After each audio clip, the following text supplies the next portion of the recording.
Hey team, and welcome to episode 27 of Creative English. So here's the story. Team, this is one of my favorites, and it's our second class helping you prepare for your presentation at the end of the month.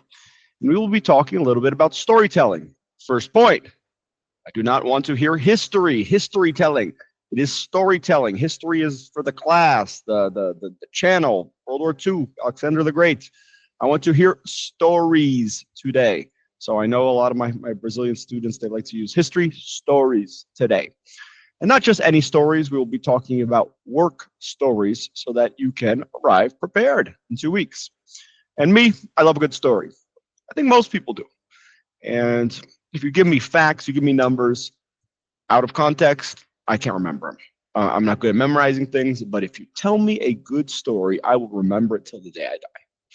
So we will be talking about the importance, some tips, some tricks you can include to tell a good story, and see what I've got for you.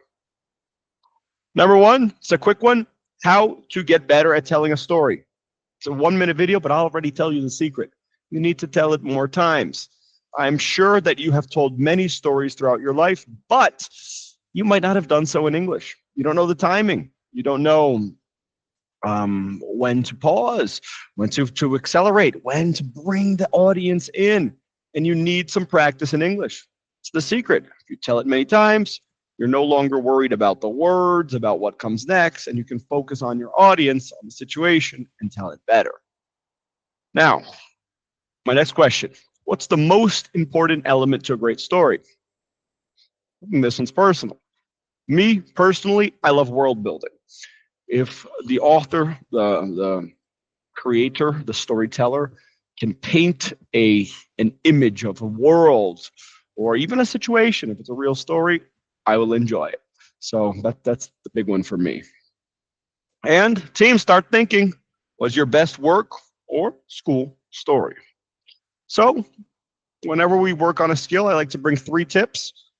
There were actually a lot for me to choose from, but I picked the 3 that I think are the most relevant to what you guys will be doing. And number 1, often forgotten by language students. Your voice is your instrument. In your first language, you know how to use your voice.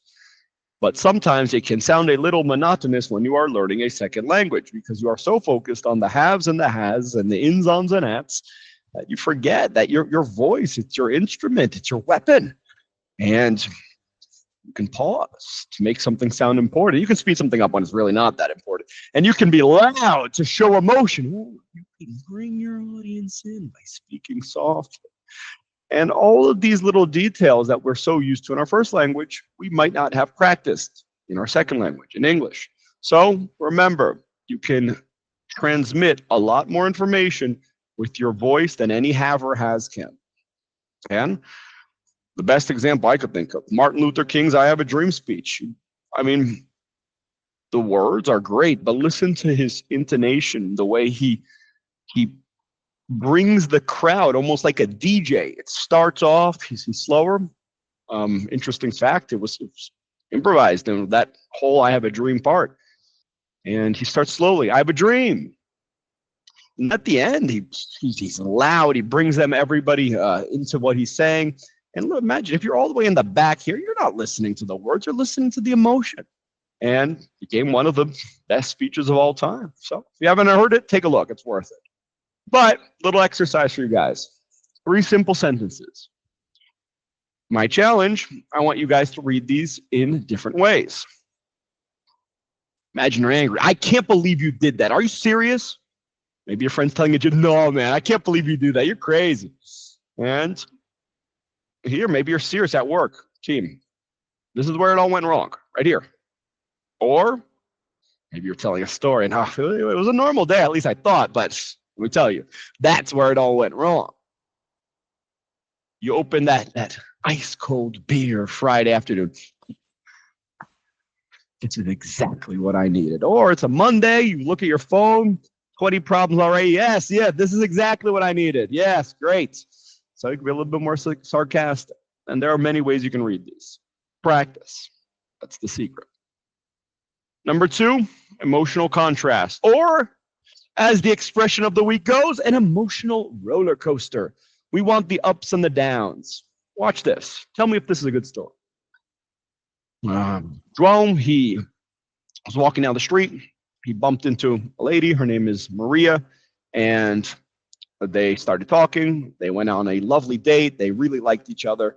And everything went well. They had a beautiful life, many kids, and lived happily ever after. Good life. I don't know if it's a good story, though. It's kind of boring. And you need the falls to make the highs, make it worth it. And take your audience on an emotional roller coaster. I'll give you a good example. Most of you have probably read or at least watched Harry Potter.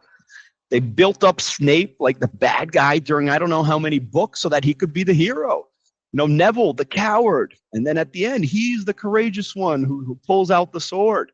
And add a little bit of suspense if it's a funny story, or a little bit of comedy if it is a serious story. The yin and the yang, one of them helps the other. And I brought this scene. I remember watching this with my daughter, and she was confused. She was young. She's still young, but she was even younger, and she wasn't sure. Was she supposed to be happy? Was she supposed to be sad? And watch this. You tell me. What happens at Bing Bong? And your challenge this time, tell a 3-sentence story. It can be more, can be less. I just say 3 sentences. That starts with one emotion and ends with the other. Tip, reverse engineer it. Start with the ending, or start by creating the ending, then invert it and make your beginning. Number 3, the most important tip, also the hardest. What happens next? If you can get your audience to lean on, then what? What happens next? That's it. It's a good story. And you'll see this with soap operas. They have 40 minutes of BS and then one interesting scene. Netflix does it really well. I mean, I'm sorry if you're a Netflix fan, but most of what they have is garbage. But they have that one last scene that makes you click next episode. So that what happens next? What happens next? If you can keep getting the audience to ask that, you're in. And if there are any Naruto fans out there, I remember where I was when I saw this scene, Rock Lee versus Gaara. And at the beginning, you're like, all right, well, this is gonna be a washout. And then little by little, you're like, whoa, what's going on? What happens next? So whether you're an anime fan or not, I recommend you watch this video and you see the power of Rock Lee and Gaara. So your exercise for this point, create a 3-sentence story that ends with a cliffhanger or a twist. Team, 3-word Wednesday, courtesy of Ms. Luana. I picked 3 sentences or 3 expressions that I think can be useful. Number 1, in the meantime, while something is being done. And I think it's just a useful expression. I can see you using this in meetings.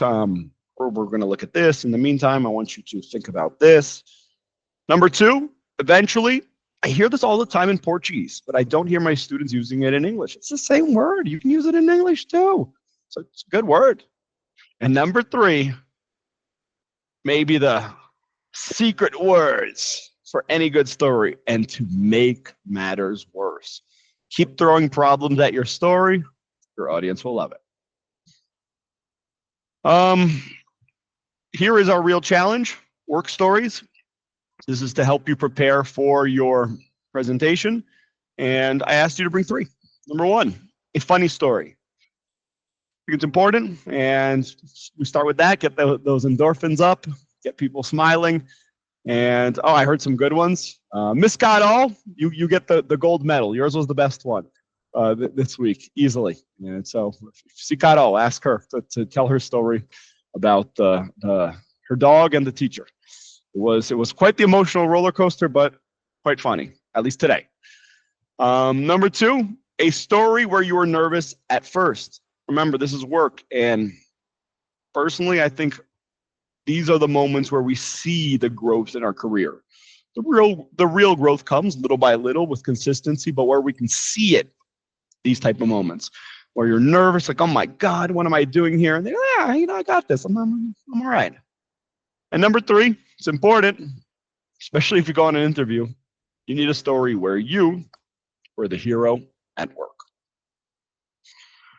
See, talking point, just about good stories. I heard some of my students' favorites, but I think everybody has some stories that stuck with them, whether from their childhood or recently.